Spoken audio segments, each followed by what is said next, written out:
Welcome to the Investors Trading Academy Economic Calendar of the Week.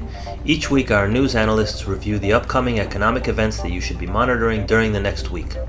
There's plenty of fresh data for investors to digest in the US in the upcoming week, while the main market will focus on the continuing fighting in Iraq. This week there should be a lot of headlines driving the marketplace. The week kicks off with the mid-month update on the Chinese manufacturing sector, the supposed flash HSBC Purchasing Managers Index. The index is compiled from a relatively small sample of firms, but strangely, financial markets still sweat on the result. Next on the calendar is a slew of PMI data from the Eurozone ranging from manufacturing to services sector.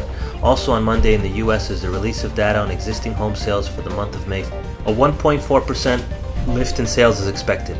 On Tuesday there is a rash of data releases in the US including home prices, consumer confidence, new home sales, and the influential Richmond Federal Reserve survey.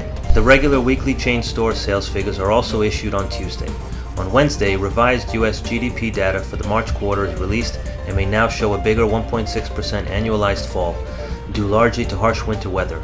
Figures on durable goods orders are also issued on Wednesday.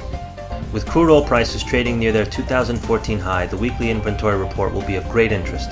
On Thursday, markets will get a look at UK GDP, and then US data on personal income and spending is issued together with the Kansas City Fed Index and the weekly estimates of jobless claims. And on Friday, consumer sentiment data is issued.